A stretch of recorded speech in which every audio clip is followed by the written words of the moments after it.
You are listening to the Slow Living Podcast, and I'm your host, Stephanie O'Day. What if I told you that you could truly have the life of your dreams, the life you've always wanted, one filled with abundance, joy, and a sense of purpose? It's absolutely possible, and I see it each and every day with my coaching clients. It all starts with learning how to slow down. You deserve to live the life you've always dreamt about. Let's get started.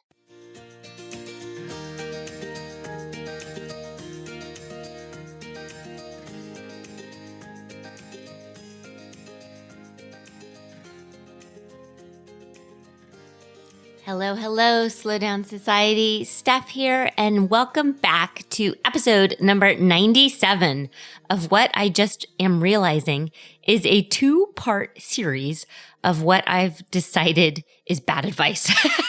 So the last episode that we recorded, if you haven't listened to it, it's okay. You are not behind, so don't feel like you're behind.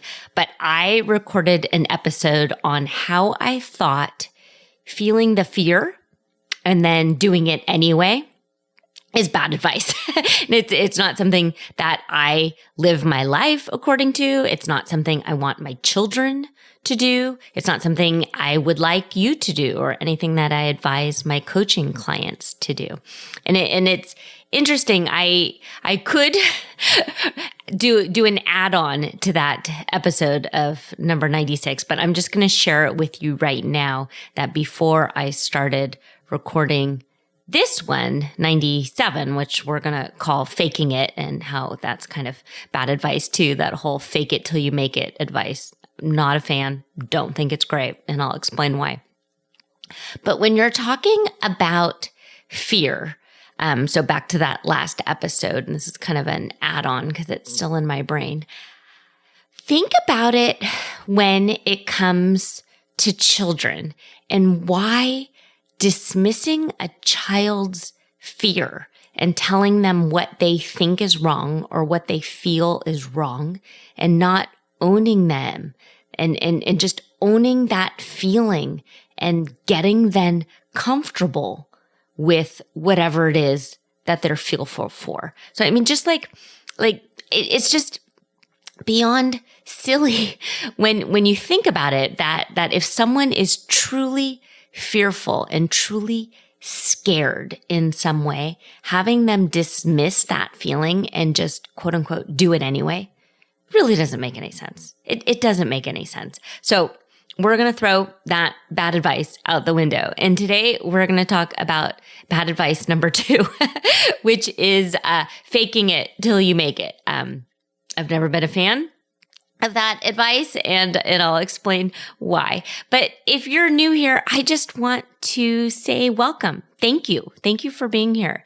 This is a labor of love for me, and I'm just thrilled that I get to talk to you each and every week. So if you're out there, let me know. Shoot me an email. I'm at steph@stephanieoday.com. Leave a review on the podcast. It is so helpful, especially as we're getting to that 100 episode marker, to kind of let the algorithm know that there's real people out there listening and sharing. If you find value in any of the episodes, share with a family member or a friend. Send me a screenshot of what you're currently listening to. You can tag me on Instagram at Stephanie O'Day. I will let you know. We can reshare it in a story. But I'd love to know what's resonating for you and how these kind of weekly episodes have helped to shift you forward in your own life, in your own pursuit of the elusive American dream of health, wealth, and happiness, or anything that you see fit in this kind of slow, methodical, sustainable way. I'd love to hear from you. Okay, so faking it. So,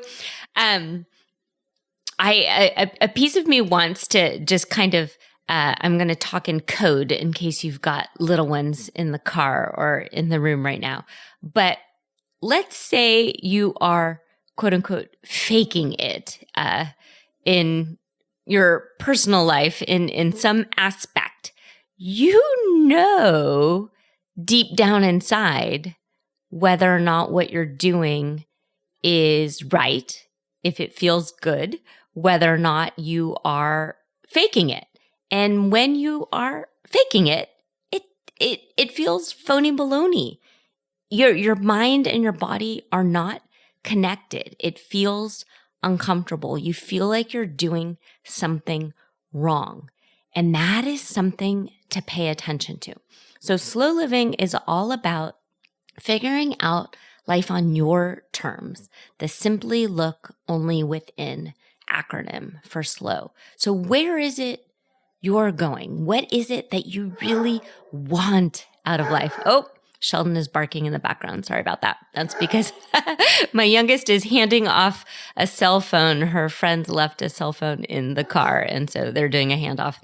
And I'm all plugged in. I've got earplugs on, so I really don't want to unplug and stop. So I'm going to just continue going on. And maybe you think right now I'm faking it till I'm making it as a podcaster. And maybe you can have those thoughts.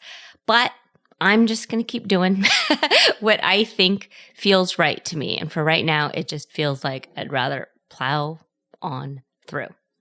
So let's talk about that kind of notion of fake it till you make it.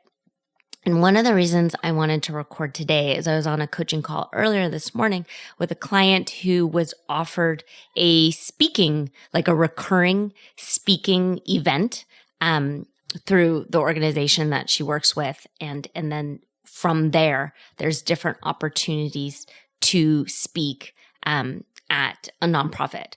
And she wants to do this. This is something that sort of she's been playing this kind of long game of chess to be able to do, but she's uncomfortable with it. She's not a fan. She told me she's got nothing to wear. She doesn't know what to talk about. She's uncomfortable. And now there's this date looming on the calendar.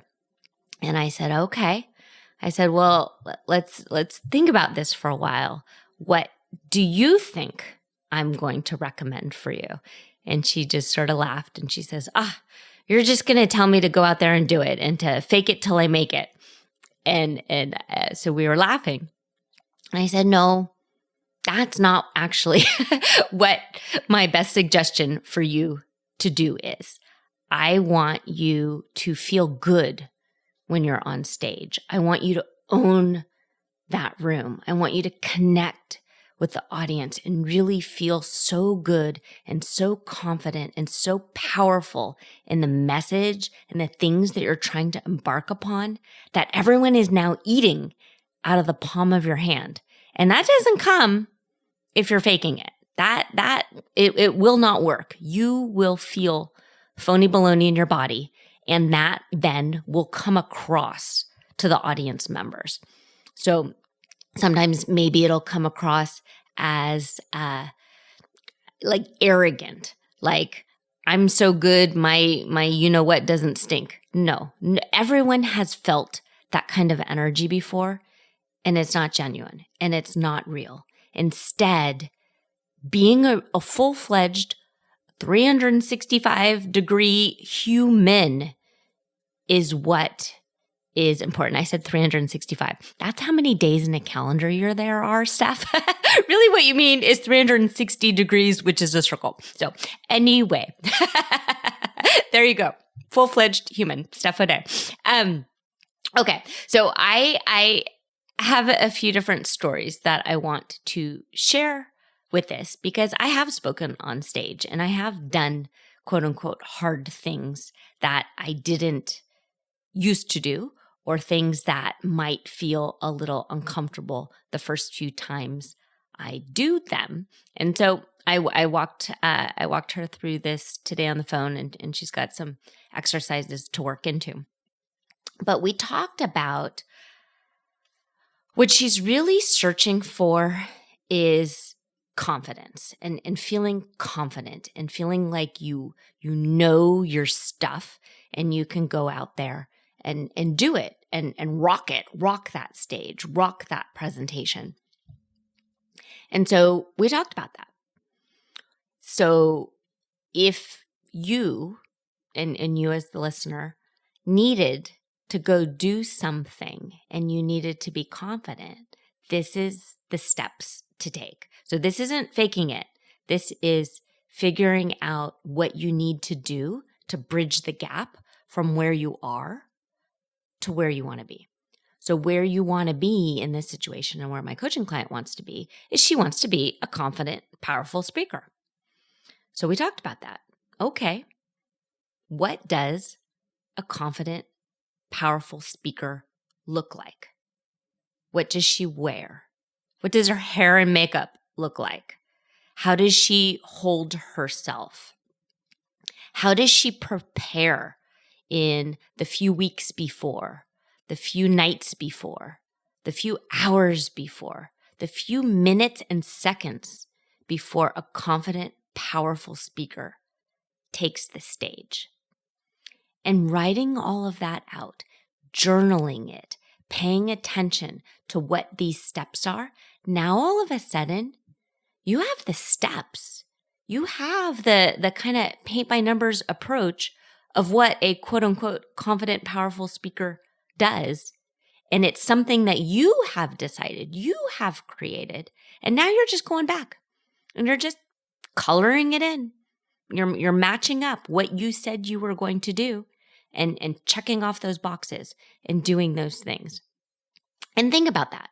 If you took the time and slowed down and put yourself in different situations where you really set yourself up for success, how would that feel?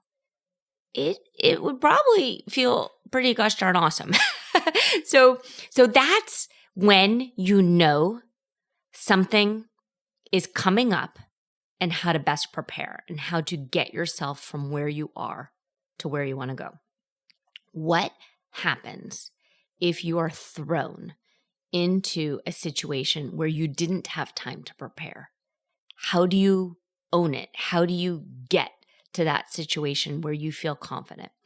So, if you've listened for a while, I think I've mentioned before that one of my very first jobs was I worked at the San Francisco Zoo in the Wildlife Theater, and I was a summer intern, and I got to run a few different programs. And one of the programs that I ran just 2 days a week was at the Wildlife Theater. And the Wildlife Theater, we had a show where the script is I have a backbone, and you're introducing the 5 different classifications of animals with backbones. And it's very scripted, and it was wonderful. I loved it. The first time I had to give the show, although I had practiced and although I had memorized the script, I didn't know that day I was going to do it. I had no idea. And I can't, it's funny, I was thinking about this before I hit record. I can't remember why I had to do it. I don't know. I think it was my boss at the time. Her voice wasn't doing well. I think she was sick. She just wasn't feeling it. And so she asked me to do it. And I did have fear in my body, and I did feel phony baloney, but I also wanted to do this.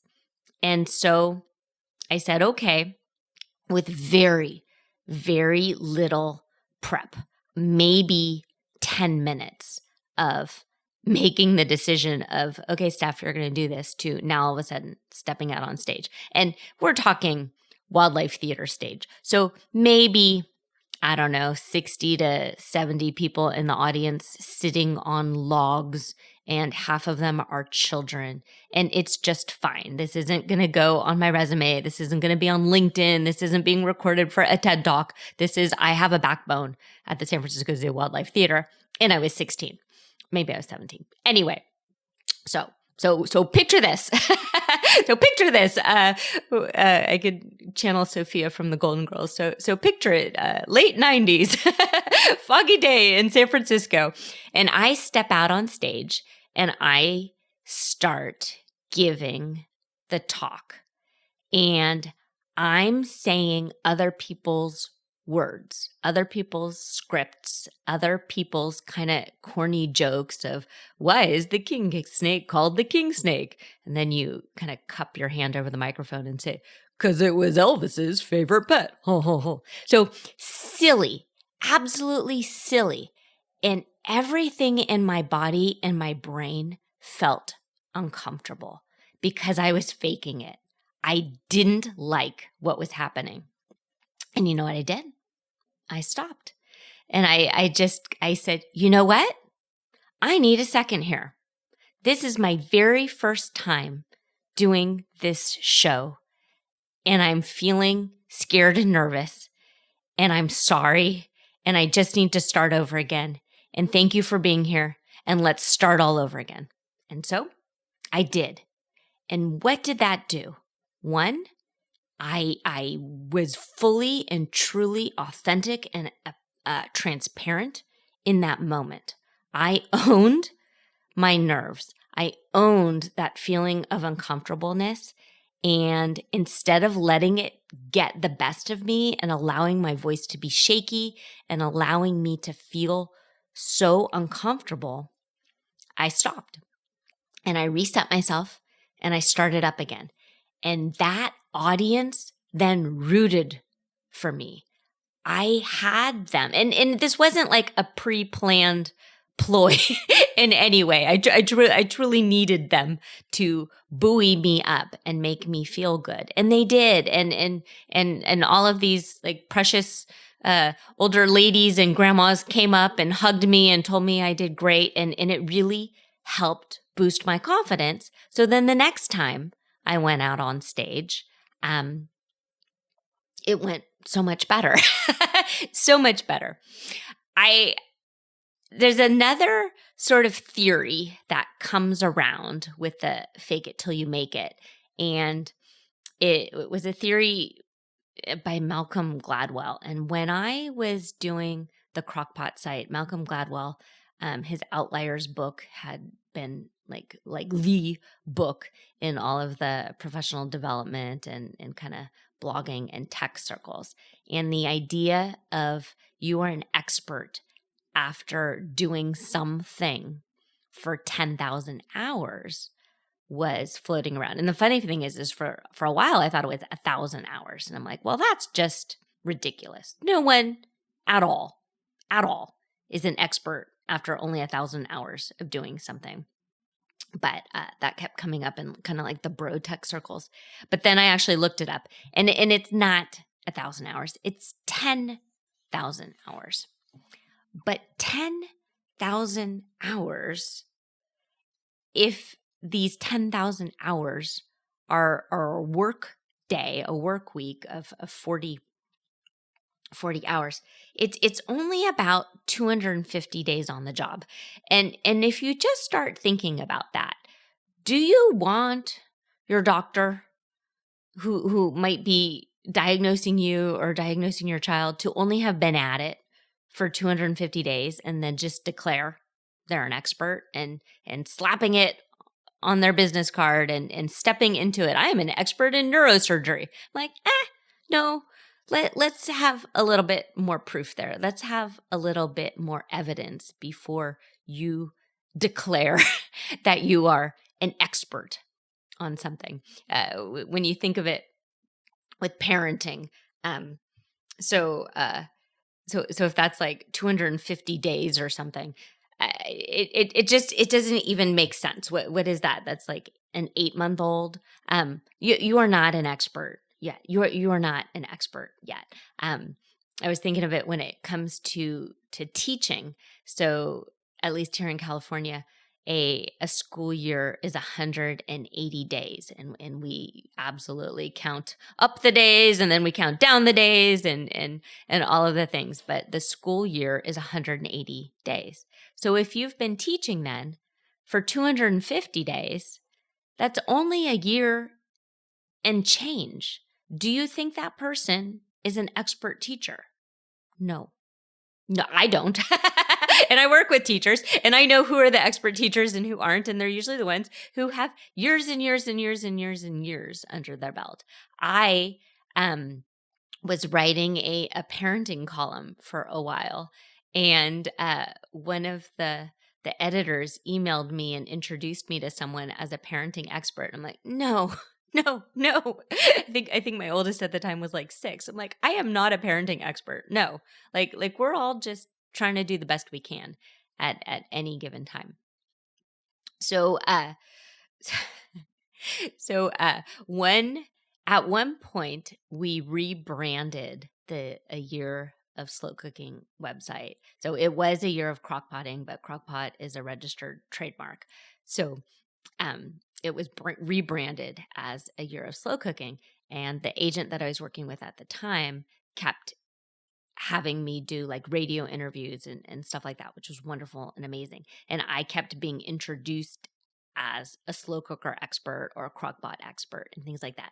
I was uncomfortable with that. And it wasn't something that I ever felt like I could call myself, because I'm really just a mom who likes their crock pot. I really am. When you go through that first year, if you ever are in the mood and have way too much time on your hands and you want to go back and read my writing from the very beginning, I didn't know what I was doing.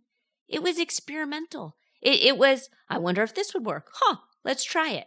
And after 250 days of that, was I an expert? No. No, I still was just goofing around. So it took, I think it was the third book. But the fourth time being on the fourth book and the third time being on Good Morning America. I don't know. I think that's what it was. Yeah, because the first time I got to be with Diane Sawyer, and then the second time it was Robin Roberts, and then the third time it was with George Stephanopoulos. And I was starting to feel like, okay, I've now done Good Morning America. I get how the kitchen setup works. I get how there's going to be a tease where they have you look into the camera and you say, coming up on the next segment, blah, blah, blah. Like I felt good in my skin. Also, I happened for that particular cooking segment, I had on this gray dress from J. Crew with this big, wide, red kind of lacy leather belt that my friend Jennifer talked me into buying. And it was way too much money. It was the most expensive belt I've ever purchased in my life. I think it was $125. And if you know me and how Scottish and frugal I am, you know that does not even compute. But I just signed another book deal and I wanted this belt, and she talked me into it. And it was one of those things where she talked me into it, but I also let her talk me into it because I really wanted that belt. It's a badass belt. So anyway, I'm wearing this stuff and I walk out on stage, and I didn't know how I was going to be introduced because I was never asked how I wanted to be introduced. Someone, probably from the publishing house, wrote the intro, and George Stephanopoulos introduced me as a slow cooking expert. And then I decided, you know what? I'm going to own this now. if George Stephanopoulos declares me an expert, I'm going to own it and lean into it and take that for my own. So, what does this mean for you? This means you decide what feels good. Because if you are arguing with yourself, if you're declaring for some sort of marketing reason or to put on your LinkedIn or to put on your business card that you are an expert or that you make no mistakes and you are the best of the best at whatever it is, and you don't actually believe that and feel that, it won't work. So the faking it till you make it will not work until you come to terms with it and start to collect evidence and build your confidence that you really are the thing, whatever it is you say you are. So just like back in the beginning when I was talking in code about faking it in the bedroom, you know, and it's not a fun way to live your life. It's not a fun way to live your life because you're going to always kind of be metaphorically looking over your shoulder and waiting to be found out, waiting for someone to point out You got there in maybe a way that wasn't honest, or maybe a way that didn't fill you with integrity. So speaking of integrity, I one of the first few episodes of this podcast has been downloaded a ton, and people write to me all of the time about it. And it's an important one. And it's episode number 16 of Matching Your Identity with Integrity. You need to feel good about whatever the label is, and it needs to match your morals and your ethics and your identity. Another one that would be good to listen to if you're still trying to kind of figure out where it is you're going and how to step into whatever future you wants you to be and wants you to do in a way of integrity and matching that, is episode number 37, How to Find Your Purpose. And then 88. I feel like the last 4 or 5 episodes, I keep telling you to go back and listen to 88. And that is reprogramming your internal dialogue. So we already know the fake it till you make it isn't going to work. And so I gave you an example of if you were going to step out on stage and you had time to prepare and time to set yourself up, what are the different stair steps that you take, the different checks to kind of check off, or if you're a visual person, you can look at them as dominoes. So knocking down the dominoes, the more you do it, the easier it gets. And you're no longer kind of arguing with your brain and your body. Your body and your brain have become one, and you own it, and you feel good, and you have confidence. But if you're not there yet, that's okay. There's nothing wrong. It's a matter of kind of reprogramming your internal dialogue. And so that episode number 88, I talk about that. And with my coaching client this morning, we decided that recording some affirmations that felt good would be a great thing. And I just it came across my desk. There's a new app.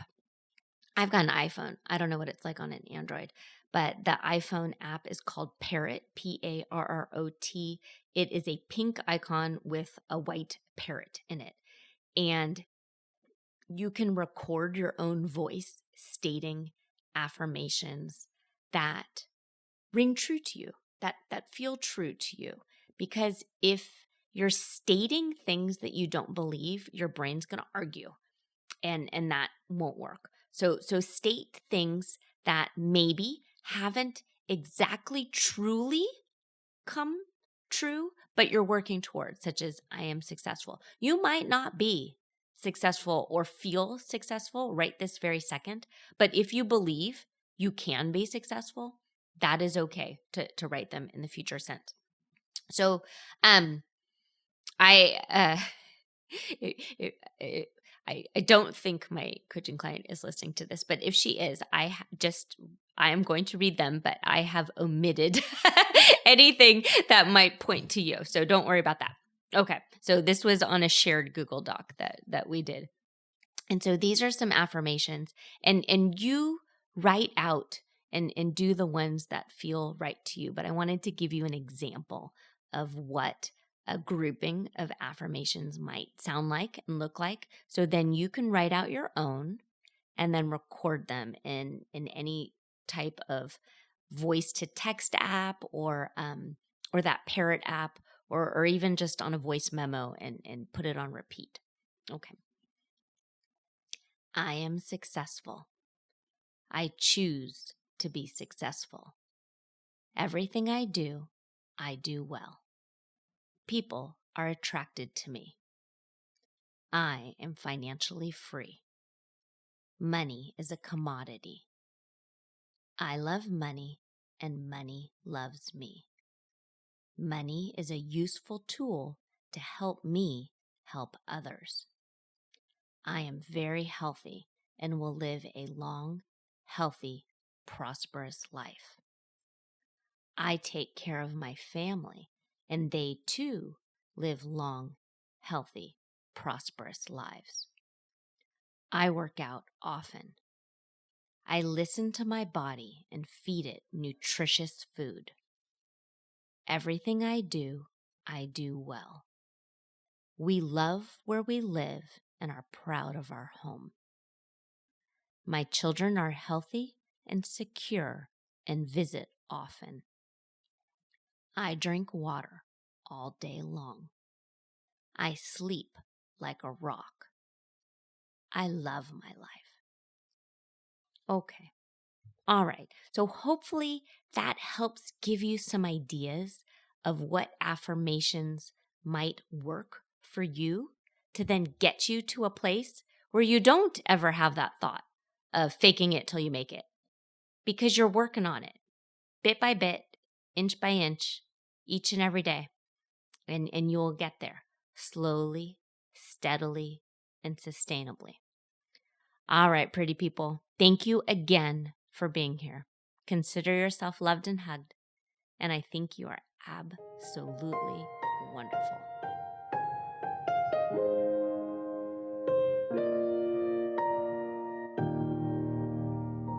Do you have a slow living story to share?